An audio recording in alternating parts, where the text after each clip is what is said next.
Hello everyone, स्वागत है आप लोगों का अपने यूट्यूब चैनल टीचिंग एग्जाम्स पे। जैसा कि आपको पता है, हम लोग बीपीएससी 4.0 के लिए क्वेश्चंस करा रहे हैं और ये सारे क्वेश्चंस जो हैं हमारे घटना चक्र की बुक से लिए गए हैं। घटना चक्र जो पूर्वालोकन की बुक है, वहाँ से ये कंटेंट को लिया गया है। तो क्वेश्चंस जो हैं सारे हमारे इम्पोर्टेंट हैं, क्योंकि सारे क्वेश्चंस जो हैं अभी तक बीपीएससी ने जो भी एग्ज़ाम कराए हैं वहाँ से लिए गए हैं। मतलब प्रीवियस ईयर सारे क्वेश्चंस हैं और इसमें टीआरई भी शामिल है। टीआरई के जो भी एग्ज़ाम अभी तक कंडक्ट हुए हैं, टीआरई 1 से लेकर के 3 तक, और री एग्ज़ाम वाला भी वो भी हैं। और इसके अलावा जो भी बीपीएससी बिहार में एग्ज़ाम कराता है वहाँ से भी क्वेश्चंस को लिया गया है। तो इस वजह से ये बुक हमारे लिए इम्पोर्टेंट हो जाती है। जो भी टीआरई 4 के लिए तैयारी कर रहे हैं, 4.0 की तैयारी कर रहे हैं, उनको ये बुक ज़रूर एक बार पढ़नी चाहिए। और अगर बुक नहीं है तो आप हमारे वीडियो देखने के बाद में टेलीग्राम का लिंक डिस्क्रिप्शन में डाल दिया जाता है और ये सारे पीडीएफ जो हैं आपको टेलीग्राम पे अवेलेबल हो जाते हैं। तो वीडियो देखने के बाद में आप एक बार पीडीएफ को ज़रूर पढ़ें अच्छे से, ठीक है। आशा करते हैं आपको आपकी तैयारी में काफ़ी सहयोग मिलेगा, ठीक है। तो इससे पहले हमने जो क्वेश्चंस कराए हैं वो यूथ की बुक से भी करा चुके हैं और उसकी प्लेलिस्ट बनी हुई है, आप उसको देखिए जाके। वो सारे क्वेश्चन टीआरई के हैं। उसमें जो भी क्वेश्चन थे वो टीआरई में जो भी अभी तक पूछे गए हैं यूथ वाली बुक के, वो आप देख सकते हैं वीडियो। वो भी आपको काफ़ी बेनिफिशियल लगेगी। तो आज की जो क्लास है हमारी जैसा कि आपको पता है, हम लोग मॉडर्न हिस्ट्री कवर कर रहे हैं। मॉडर्न हिस्ट्री को कवर कर रहे हैं, जिसमें आईएनएम का जो पार्ट है वो चल रहा है। और जैसा कि अगर आपको पता होगा, आईएनएम से करीब क्वेश्चन पूछे जाते हैं, यानी कि मॉडर्न हिस्ट्री से 18 से 24 क्वेश्चन होते हैं हिस्ट्री में। और ये काफ़ी ज़्यादा क्वेश्चंस हैं जो आपको हिस्ट्री से देखने को मिलते हैं। इसके अलावा आप अगर बात करें जियोग्राफी की, तो उसमें भी 18 से 24 क्वेश्चन आपको देखने को मिलते हैं। तो अगर 20-20 भी मान लो, 40 क्वेश्चन आपको सिर्फ हिस्ट्री और भूगोल से देखने को मिल जाते हैं। तो काफ़ी अच्छा वेटेज रहता है। तो चलिए स्टार्ट करते हैं आज का जो हमारा पहला क्वेश्चन है। और इससे पहले जो हमारी क्लासें हो चुकी हैं, जिन्होंने नहीं देखी हैं वो जाके प्ले लिस्ट में देख सकते हैं जाके। और करीब 8 क्लास अभी तक कवर हो चुकी हैं घटना चक्र से, ठीक है। हिस्ट्री में 8 क्लास घटना चक्र की बुक से कवर हो चुकी हैं। और इसके अलावा यूथ की बुक से जो करीब क्लासें हैं हमारी, वो भी करीब 20 से 22 पढ़ी हैं। वो भी आप देखिए और ये भी देखिए। आज का जो हमारा पहला क्वेश्चन होने वाला है, देखते हैं। 1906 में आयोजित भारतीय राष्ट्रीय कांग्रेस यानी कि आईएनसी के कलकत्ता अधिवेशन में भारत के लिए स्वराज का झंडा किसने फहराया था?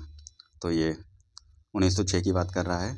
1906 में आयोजित हुआ था कांग्रेस का अधिवेशन कलकत्ता में। तो इसके अध्यक्ष जो थे 1906 में दादा भाई नौरोजी थे। तो इन्होंने ही स्वराज का झंडा फहराया था। तो हमारा आंसर भी हो जाएगा दादा भाई नौरोजी। इनके बारे में डिटेल देख लेते हैं। 1906 में भारतीय राष्ट्रीय कांग्रेस के कलकत्ता अधिवेशन की अध्यक्षता दादा भाई नौरोजी ने की। और इसी अधिवेशन में स्वराज, स्वदेशी बहिष्कार एवं राष्ट्रीय शिक्षा संबंधी प्रस्ताव पारित किए गए और स्वराज का झंडा जो है दादा भाई नौरोजी द्वारा फहराया गया। अगला क्वेश्चन देखते हैं। अगस्त 1923 के बनारस हिंदू महासभा के अधिवेशन की अध्यक्षता किसने की थी? तो ये पंडित मदन मोहन मालवीय जी ने की थी। अगस्त में हुआ था 1923 का जो अधिवेशन बनारस हिंदू महासभा का। तो इसके अध्यक्ष कौन थे? पंडित मदन मोहन मालवीय। इनके बारे में फैक्ट भी देखेंगे। मदन मोहन मालवीय हिंदू महासभा के सबसे प्रतिष्ठित नेताओं में से एक थे, ठीक है। और 1923 के अधिवेशन में उन्होंने अध्यक्षता किया था। बनारस के इसी अधिवेशन में शुद्धि जैसे आंदोलनों का स्वागत भी किया गया। उन्होंने हिंदी और अंग्रेजी में Hindustan, the Indian Union, Abhyudaya और द लीडर का प्रकाशन भी किया था। तो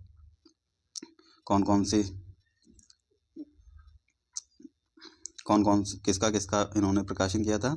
हिंदुस्तान और द इंडियन यूनियन, ठीक है। और उसके बाद अभ्युदय द लीडर का प्रकाशन किया। ठीक है, तो ये कुछ चीज़ें भी एक्स्ट्रा होती हैं, इनको भी ध्यान दीजिएगा। अगला क्वेश्चन देखते हैं। कांग्रेस ने स्वराज प्रस्ताव वर्ष 1905 में पारित किया। प्रस्ताव का उद्देश्य क्या था? तो देखो, जैसा कि आप बीपीएससी ने इसका आंसर जो है स्टार दे रखा है, तो इस क्वेश्चन को ज़्यादा नहीं देखेंगे, इसको छोड़ देते हैं। ठीक है, अगर डिटेल देखें तो इसका देख लेते हैं। कांग्रेस के सेल्फ रूल यानी कि स्वशासन संबंधी पर सर्वप्रथम वर्ष 1905 में बनारस अधिवेशन में चर्चा एवं वर्ष 1906 में कलकत्ता के अधिवेशन में स्वराज का प्रस्ताव पारित कर दिया गया। इस प्रस्ताव के साथ स्वदेशी बहिष्कार तथा राष्ट्रीय शिक्षा संबंधी प्रस्ताव भी पारित किए गए। तो चर्चा कब होती है? 1905 में, और प्रस्ताव को पारित कब किया जाता है? 1906 में। क्वेश्चन में क्या पूछ रहा है? कांग्रेस ने स्वराज प्रस्ताव वर्ष 1905 में पारित किया। पारित नहीं किया था 1905 में, पारित किया गया था 1906 में। तो इस वजह से क्वेश्चन में मिस्टेक है, इस वजह से इसका आंसर जो है स्टार लगा रखा है। अगर यहाँ पे 1906 होता तो आंसर स्वशासन हो जाता। ठीक है,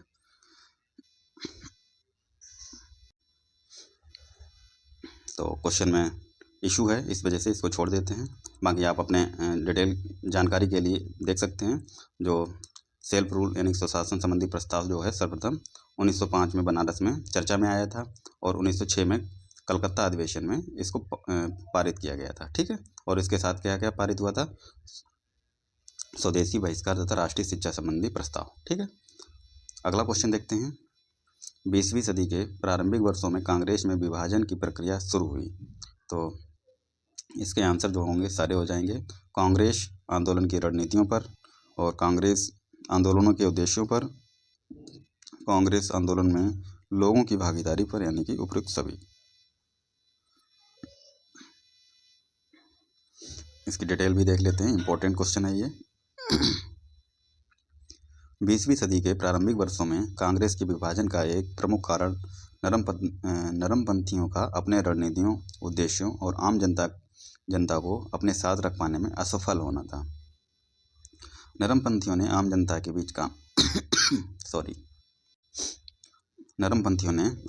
बीच काम नहीं किया। नरमपंथी राजनीतिक घटनाक्रमों के अनुरूप अपनी रणनीति में फेरबदल नहीं कर पाते थे। वे यह महसूस न कर सके कि उनकी उपलब्धियों ने ही उनकी राजनीति को अव्यवहारिक बना दिया। नरमपंथी और गर्मपंथी के सोच और अनुमान पारस्परिक मतभेद के दृष्टिकोण और राष्ट्रवादी दृष्टिकोण दोनों से ही गलत थे। मतलब नरमपंथी और जो गर्मपंथी थे, इन दोनों के विचार आपस में नहीं मिलते थे। फिर चाहे वो राष्ट्रवादी हो या राजनीतिक तौर पे। तो उसके बाद देखते हैं, नरमपंथी यह समझ नहीं पाए कि सरकार गर्मपंथियों के भय के कारण ही उनसे बातचीत कर रही है। मतलब नरमपंथी वाले नहीं समझ पाए कि गर्मपंथियों के भय के कारण ही सरकार जो है उनसे बातचीत कर रही है, और गर्मपंथी भी नहीं ये समझ पाए कि उनके संघर्ष में नरमपंथी जो है उनके लिए कवच का काम कर सकते हैं। फलस्वरूप वर्ष 1907 के सूरत अधिवेशन में कांग्रेस का विभाजन हो गया। कब? 1907 में। अगला क्वेश्चन देखते हैं, क्या है हमारा? बंगाल के विभाजन को किसके कार्यकाल में वापस लिया गया? तो लॉर्ड हार्डिंग के शासनकाल में वापस लिया गया था। और बंगाल का विभाजन होता कब है? 1905 को। 1905 को विभाजन होता है। वापस कब लिया जाता है? 1911 को। ठीक है, अब इसका डिटेल भी देख लेते हैं। लॉर्ड हार्डिंग ने बंगाल के विभाजन को रद्द किया। 1911 में ब्रिटिश भारत की राजधानी को कलकत्ता से दिल्ली स्थानांतरित कर दिया गया था। पहले कलकत्ता थी और 1911 में दिल्ली बनाया गया। 19 जुलाई 1905 को तत्कालीन वायसराय लॉर्ड कर्जन ने बंगाल विभाजन की घोषणा की थी। किसने की थी? लॉर्ड कर्जन ने। कब? 19 जुलाई 1905 को। ठीक है, अब जो क्वेश्चन है हमारे, मुस्लिम लीग का गठन, इससे संबंधित होने वाले हैं सारे जो भी अभी तक पूछे गए हैं। तो निम्नलिखित में से किसने ऑल इंडिया मुस्लिम लीग की स्थापना की? तो स्थापना की बात करें तो नवाब सलीमुल्लाह खान ने इसकी स्थापना की थी। ठीक है, इसका डिटेल देख लेते हैं क्योंकि बहुत सारी चीज़ें यहाँ से आपको क्लियर हो जाएंगी। अक्टूबर 1906 में आगा खां के नेतृत्व में मुस्लिमों के शिमला प्रतिनिधिमंडल ने एक ऐसी केंद्रीय मुस्लिम सभा बनाने का विचार किया जिसका उद्देश्य मुसलमानों के हितों का संरक्षण हो। इसी विचार के अनुरूप ढाका में संपन्न अखिल भारतीय मुस्लिम शिक्षा सम्मेलन यानी कि all India Mohammedan educational conference के दौरान दिसंबर 1906 में इस सम्मेलन के स्वागत समिति के अध्यक्ष तथा राजनीतिक बैठकों के संयोजक ढाका के नवाब जो थे सलीमुल्लाह खान थे ने अखिल भारतीय मुस्लिम लीग का गठन का प्रस्ताव किया। और उसके बाद देखते हैं 56 सदस्यीय अस्थायी समिति का चयन किया गया। कितने? 56 सदस्यीय अस्थायी समिति थी ये। और मोहसिन उल मुल्क तथा वकार उल मुल्क को संयुक्त रूप से संगठन का सचिव नियुक्त किया गया। किसको किसको? मोहसिन उल मुल्क और वकार उल मुल्क को। ठीक है। लखनऊ में मुस्लिम लीग का मुख्यालय बनाया गया। कहाँ पे? लखनऊ में। और आगा खां इसके प्रथम अध्यक्ष बनाए गए। प्रथम अध्यक्ष आगा खां बनाए गए। ठीक है। विकल्प में तीनों नाम के रहने या इनमें से कोई दो नाम रहने पर संस्थापक के रूप में चयन की वरीयता क्रम जो है कैसे होगा? इस प्रकार होगा। देखते हैं। अगर तीनों नाम होते हैं तो सबसे पहले संस्थापक के रूप में सलीमुल्लाह खान को माना जाएगा, फिर उसके बाद आगा खां को, फिर उसके बाद में मोहसिन उल मुल्क को। ठीक है। तो अब देखते हैं प्रस्तुत प्रश्न में चूंकि प्रथम दो नाम दिए गए हैं अतः सलीमुल्लाह खान को प्रथम वरीयता देते हुए संस्थापक के रूप में चुना जाएगा। अगर सलीमुल्लाह खान नहीं होते तो आगा खां को माना जाता। अगला क्वेश्चन देखते हैं। मुस्लिम लीग और भारतीय राष्ट्रीय कांग्रेस द्वारा लखनऊ संधि पर हस्ताक्षर कब किए गए? तो ये 1916 में। ठीक है। मुस्लिम लीग और भारतीय राष्ट्रीय कांग्रेस द्वारा लखनऊ समझौते पर हस्ताक्षर वर्ष 1916 के कांग्रेस अधिवेशन के दौरान हुआ था। इस समझौते द्वारा मुस्लिम लीग के पृथक निर्वाचन के मुद्दे को कांग्रेस द्वारा स्वीकृति प्रदान की गई थी। तो लखनऊ समझौता कब होता है? 1916 में। ठीक है। और मुस्लिम लीग के साथ में ये समझौता होता है और राष्ट्रीय कांग्रेस के साथ में। अगला क्वेश्चन देखते हैं। हमारा जो अगला क्वेश्चन है, साम्राज्य के अंतर्गत स्वशासन नामक उद्देश्य को मुस्लिम लीग ने कब स्वीकार किया? तो 1913 में स्वीकार किया था। ब्रिटिश साम्राज्य के अंतर्गत स्वशासन यानी कि सेल्फ गवर्नमेंट के उद्देश्य को मुस्लिम लीग ने 1913 में अपनाया। अगला क्वेश्चन देखते हैं।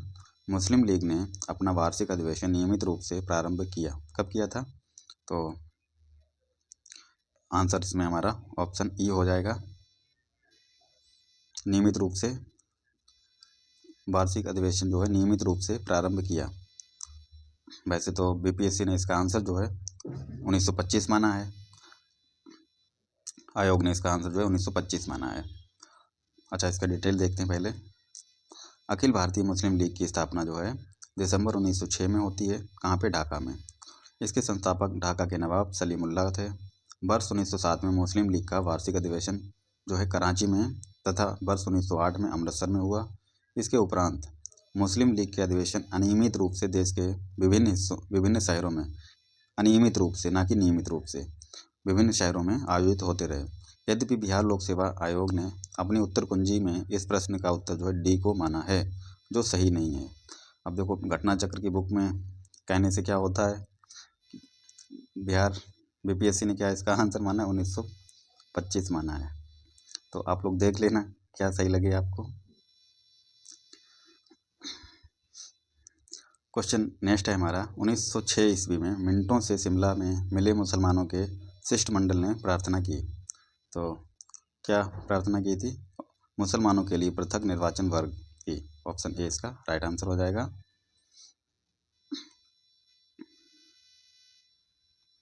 1 अक्टूबर 1906 को आगा खां के नेतृत्व में मुसलमानों का एक शिष्टमंडल तत्कालीन वायसराय लॉर्ड मिंटो से शिमला में मिलता है और शिष्टमंडल ने प्रांतीय, केंद्रीय व स्थानीय निकायों में निर्वाचन हेतु मुसलमानों के लिए विशिष्ट स्थिति की मांग की। इस मांग के जवाब में मिंटो ने मुसलमानों को आश्वासन देते हुए कहा कि राजनीतिक अधिकारों और हितों की भारत की रक्षा की जाएगी। राजनीतिक अधिकारों, मुसलमानों के आश्वासन देते हुए क्या कहा? उनके राजनीतिक अधिकारों और हितों की भारत में रक्षा की जाएगी। किसने कहा था? मिंटो ने कहा था। अगले क्वेश्चन की तरफ चलते हैं। क्वेश्चन है हमारा, पाकिस्तान के अलग राज्य आंदोलन का नेतृत्व किसने किया था? तो ये मोहम्मद अली जिन्ना ने किया था। जिन्ना के बारे में थोड़ा जान लेते हैं। 22 से 24 मार्च 1940 को मुस्लिम लीग का अधिवेशन लाहौर में होता है। इसकी अध्यक्षता मोहम्मद अली जिन्ना ने की थी। कब होता है? 1940, डेट 22 से 24 मार्च। और अध्यक्षता किसने की? मोहम्मद अली जिन्ना ने की। लाहौर में अधिवेशन होता है। इस अधिवेशन में भारत से अलग एक मुस्लिम राष्ट्र पाकिस्तान की मांग की गई थी। ठीक है। जिन्ना ने अधिवेशन में भाषण देते हुए कहा था कि वे एक अलग मुस्लिम राष्ट्र के अतिरिक्त और कुछ स्वीकार नहीं करेंगे। तो ये 1940 की बात है, ध्यान दीजिएगा। अगला क्वेश्चन देखते हैं। मुस्लिम लीग द्वारा पाकिस्तान की स्थापना की मांग करने वाला प्रस्ताव पारित किया गया। तो 1940 में किया गया था। ठीक, 22 से 24 मार्च 1940। अध्यक्षता किसने की थी? मोहम्मद अली जिन्ना ने। ठीक है।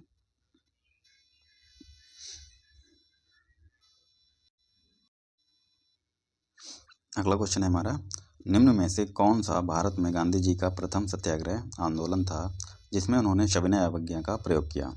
तो ये चंपारण का 1917 का आंदोलन था। ठीक है। इसकी डिटेल भी देखेंगे। चंपारण आंदोलन 1917 भारत में गांधी जी का प्रथम सत्याग्रह आंदोलन था। कौन सा प्रथम था ये? जिसमें उन्होंने सविनय अवज्ञा का प्रयोग किया था। 19वीं सदी के आरंभ में बिहार के चंपारण में प्रचलित यानी कि तीन कठिया प्रणाली का विरोध स्वरूप इस सत्याग्रह का प्रारंभ किया। तीन कठिया प्रणाली का चंपारण सत्याग्रह के उपरांत गांधी जी ने इसका प्रयोग 1918 में अहमदाबाद कॉटन मिल मालिकों और मजदूरों में प्लेग बोनस को लेकर छिड़े विवाद प्लेग बोनस और मजदूरों के बीच में जो विवाद छिड़ा था उसमें हस्तक्षेप किया था। वर्ष 1918 में ही गुजरात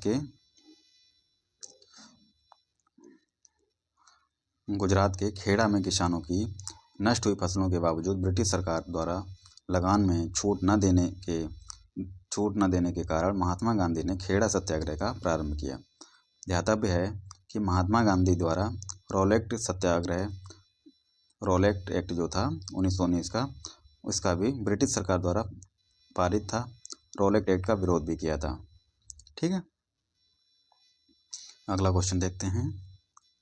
गांधी जी को चंपारण आने का आमंत्रण किसने दिया था? ये राजकुमार शुक्ल ने दिया था लखनऊ अधिवेशन में 1916 में। ठीक है। इसका डिटेल भी देख लेते हैं। दक्षिण अफ्रीका से जनवरी 1915 में लौटने के बाद गांधी जी ने अपना प्रथम सफल सत्याग्रह जो है चंपारण में शुरू किया। वर्ष 1916 में चंपारण के एक किसान राजकुमार शुक्ल ने गांधी जी से लखनऊ में भेंट की और उन्हें चंपारण आने का आग्रह किया। चंपारण का मामला बहुत पुराना था।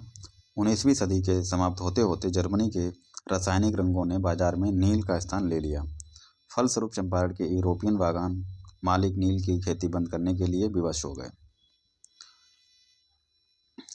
किसान भी नील की खेती से छुटकारा पाना चाहते थे। गोरे बागान मालिकों ने किसानों की मजबूरी का फायदा उठाकर उन्हें अनुबंध से मुक्त करने के लिए लगान एवं गैर कानूनी यानी कि करों की दर मनमाने ढंग से बढ़ा दी। किसानों के इस उत्पीड़न का विरोध गांधी जी ने चंपारण सत्याग्रह में किया। तीन कठिया प्रणाली क्या थी? अपनी खेती में 3/20 भाग में नील की खेती करना अनिवार्य था। ठीक है। अगला क्वेश्चन देखते हैं। चंपारण में इंडिगो के किसानों की दशा की ओर गांधी जी का ध्यान किसने आकर्षित किया था? ये राजकुमार शुक्ल ने। ठीक है, राइट आंसर डी हो जाएगा।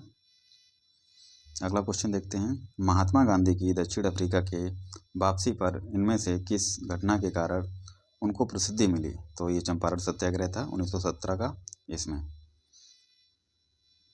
नेक्स्ट क्वेश्चन देखें। निम्न में से कौन सा भारत में गांधी जी का प्रथम सत्याग्रह आंदोलन था जिसमें उन्होंने सविनय अवज्ञा का प्रयोग किया? तो ये चंपारण सत्याग्रह जो था इसमें सविनय अवज्ञा का प्रयोग किया था। राइट आंसर ए हो जाएगा। नेक्स्ट क्वेश्चन है। निम्न में से महात्मा गांधी का भारत में पहला सत्याग्रह कौन सा था? देखो क्वेश्चन कितनी बार रिपीट हो रहा है, ये 18 में पूछा गया है, चंपारण था ये आंसर। ठीक है, इससे पहले कब पूछा गया? 20 में, इससे पहले 5 में। तो कई बार क्वेश्चन रिपीट होते हैं ये। अगला क्वेश्चन देखते हैं।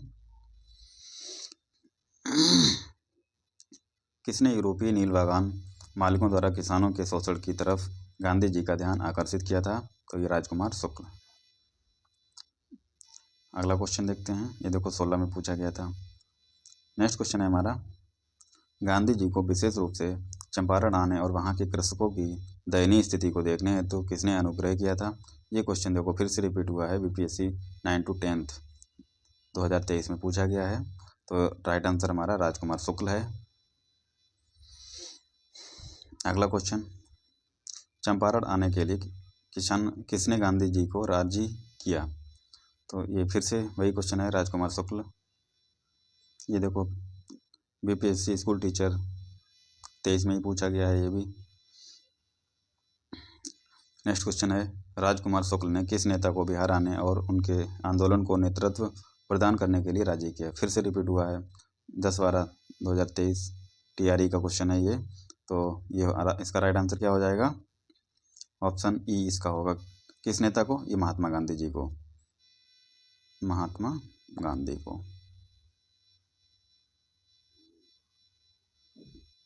ठीक। अगला क्वेश्चन है, निम्न में से किस कॉलेज में गांधी जी ने पढ़ाई की थी? तो सामल दास कॉलेज भावनगर में।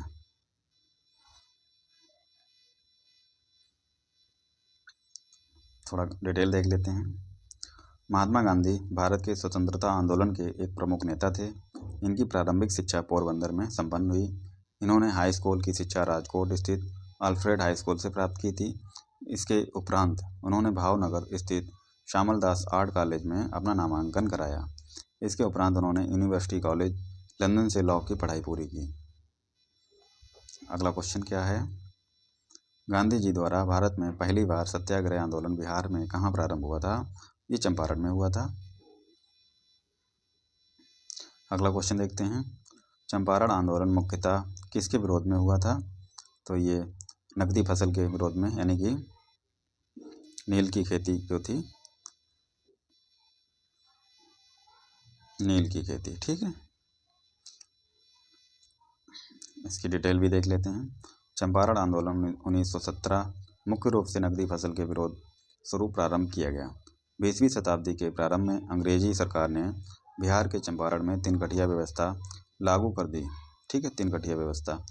इस व्यवस्था के तहत प्रत्येक किसान को अपनी जमीन के 3/20 भाग पर नील की खेती करना अनिवार्य था। इस व्यवस्था के विरोध स्वरूप महात्मा गांधी द्वारा चंपारण सत्याग्रह प्रारंभ किया गया, जिसके फलस्वरूप चंपारण कृषि अधिनियम आता है 1918 में। चंपारण कृषि अधिनियम 1918 बनाकर इस प्रथा पर प्रतिबंध लगा दिया गया। ठीक है, चंपारण आंदोलन के जन आंदोलन की प्रतिक्रिया में ब्रिटिश सरकार ने इस मुद्दे के समाधान के लिए कौन सा कदम उठाया? महात्मा गांधी को चंपारण का राज्य गलत, क्षेत्र में सख्त कर्फ्यू लगा दिया गया और मार्शल लॉ लगाया, गलत। चंपारण की कृषि समिति की स्थापना की, चंपारण को एक स्वतंत्र राज्य घोषित किया। तो इसका सी करेक्ट हो जाएगा। ठीक है, एक कृषि समिति बनाई थी इन्होंने, उसके बाद यानी कि अधिनियम बनाया था, उसके बाद तीन कठिया प्रणाली को बंद किया था। डिटेल देखते हैं। चंपारण सत्याग्रह वर्ष 1917 के समाधान के लिए ब्रिटिश सरकार ने चंपारण की कृषि स्थितियों की जांच करने के लिए जांच समिति नियुक्त की। गांधी जी को इस समिति के एक सदस्य के रूप में चुना गया। जांच समिति की सिफारिश के आधार पर ब्रिटिश सरकार ने 1918 में चंपारण कृषि अधिनियम पारित किया। इस अधिनियम के अंतर्गत चंपारण कृषि समिति की स्थापना की गई। अगला क्वेश्चन देखते हैं, गांधी जी ने भारतीय राजनीति में प्रवेश किया ये चंपारण आंदोलन से।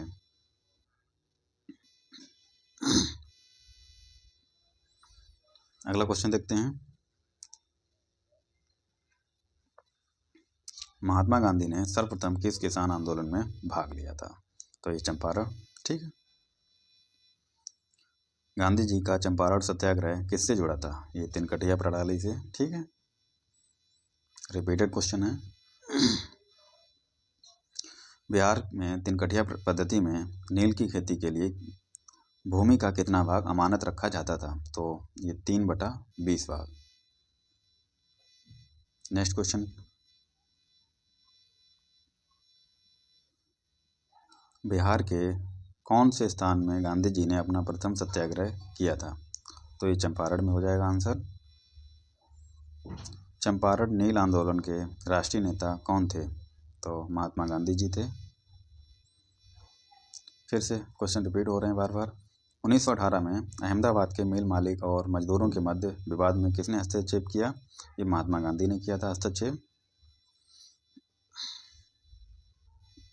क्यों किया था वो देख लेते हैं। मार्च 1918 में गांधी जी ने अहमदाबाद के कपास मिल मालिकों व मजदूरों के बीच में प्लेग बोनस बंद करने के मुद्दे पर विवाद में हस्तक्षेप किया। मिल मालिक बोनस वापस लेना चाहते थे। महात्मा गांधी मिल हड़ताल गांधी जी द्वारा की गई पहली भूख हड़ताल थी। ठीक है, पहली भूख हड़ताल कौन सी थी? अहमदाबाद में मिल हड़ताल। नेक्स्ट क्वेश्चन देखते हैं। भारत में वह महान एकता करता था जिसने केवल दूसरों को सहिष्णु ही नहीं बनाया अपितु उनको अपने मित्रों और साथियों में आपसी जिम्मेदारी के साथ भी स्वीकार करवाया। यह किसने कहा था?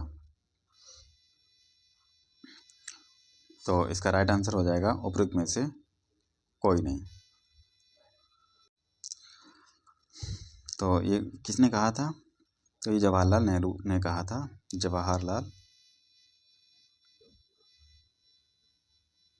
जवाहरलाल नेहरू जी ने ये कहा था। ठीक है, अगला क्वेश्चन देखते हैं। क्वेश्चन है हमारा, निम्न उद्योगपतियों में से कौन से व्यक्ति लंबे समय तक AICC के खजांची रहे तथा सन 1930 में जेल भी गए? तो ये जमनालाल बजाज थे। सेठ जमनालाल बजाज गांधी जी से निकट सहयोगियों में से थे। वे लंबे समय तक भारतीय राष्ट्रीय कांग्रेस के कोषाध्यक्ष रहे। वे वर्ष 1923 में नागपुर झंडा सत्याग्रह में भाग लेने के लिए तथा पुनः वर्ष 1930 में सविनय अवज्ञा आंदोलन के दौरान जेल भी गए। अगला क्वेश्चन है हमारा, बिहार का वह रसोइया जिसने 1917 में महात्मा गांधी की हत्या का प्रयास को विफल कर उनके भोजन में मिले जहर से उनकी जान बचाई थी। तो ये कौन थे? बत्तख मियाँ थे। ठीक है, इसके बारे में थोड़ा जान लेते हैं। चंपारण सत्याग्रह के समय नील बागान के प्रबंधक जो थे डार्विन थे, गांधी जी को रात्रि भोज पर आमंत्रित किया। डार्विन ने अपने रसोई बत्तख मियाँ को गांधी जी को जहरीला दूध परोसने के लिए कहा। बत्तख मियाँ ने अपने मालिक की आज्ञा का पालन किया, लेकिन साथ ही गांधी जी को दूध की सच्चाई भी बताई और डॉक्टर राजेंद्र प्रसाद इस घटना के गवाह थे। अगला क्वेश्चन देखते हैं। किसने चंपारण सत्याग्रह के दौरान बिहार में गांधी जी की जान बचाई? तो ये बत्तख मियाँ जी थे। ठीक, ऑप्शन बी। अगला क्वेश्चन है हमारा, निम्नलिखित में से किस आंदोलन में महात्मा गांधी जी ने भूख हड़ताल को हथियार के रूप में सर्वप्रथम प्रयोग किया था? तो रॉलेट एक्ट नहीं, असहयोग आंदोलन नहीं,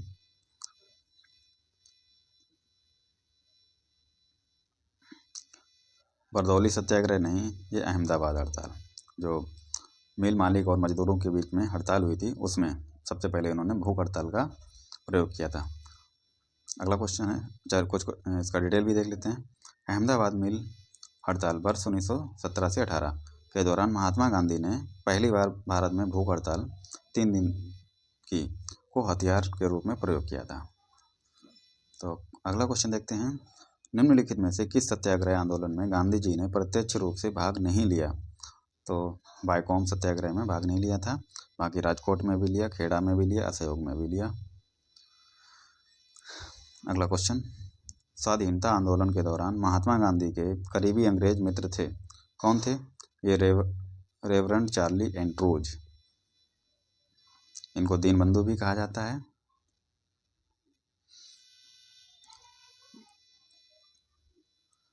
अगला क्वेश्चन देखते हैं। 1917-18 में अहमदाबाद में गांधी जी द्वारा चलाए गए सत्याग्रह में किसने हिस्सा लिया? तो ये औद्योगिक कर्मी जो थे मिल के, उन्होंने हिस्सा लिया था। ऑप्शन बी करेक्ट आंसर हो जाएगा। अगला क्वेश्चन है, महात्मा गांधी के राजनीतिक गुरु कौन थे?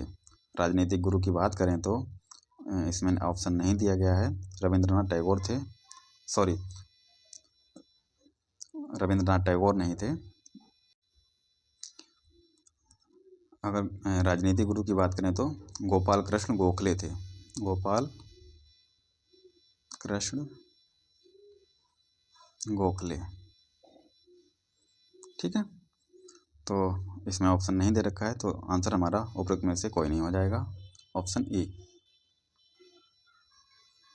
अच्छा हाँ, वो डिटेल भी देख लेते हैं। जनवरी 1915 में महात्मा गांधी भारत लौटे। भारत आने पर उनका संपर्क गोपाल कृष्ण गोखले से हुआ। गांधी जी ने अपना राजनीतिक गुरु इनको बनाया। तो कौन थे? गोपाल कृष्ण गोखले इनके राजनीतिक गुरु थे। क्वेश्चन है हमारा, ऑल इंडिया हरिजन संघ की स्थापना 1932 में किसके द्वारा की गई? तो ये महात्मा गांधी के द्वारा की गई थी। ठीक है, ये क्वेश्चन 23 में पूछा गया है। वर्ष 1932 में महात्मा गांधी द्वारा ऑल इंडिया हरिजन संघ की स्थापना की गई। पहले इस संगठन का नाम अस्पृश्यता निवारण संघ था। क्या था? अस्पृश्यता निवारण संघ। वर्ष 1933 में इसका नाम परिवर्तित करके ऑल इंडिया हरिजन संघ कर दिया गया। ठीक है,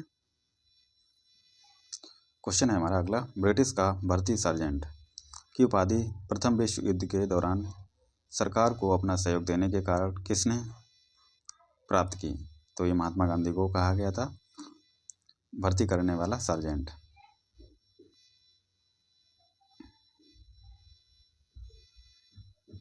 इसका डिटेल भी जान लेते हैं।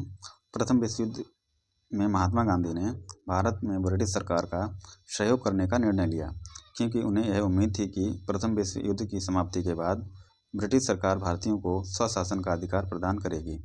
इसी सहयोग के कारण उन्हें ब्रिटिश का भर्ती सार्जेंट कहा जाता है।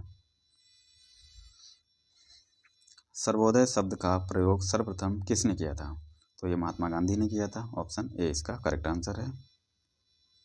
नेक्स्ट क्वेश्चन है हमारा, चंपारण आंदोलन से कौन संबंधित नहीं था?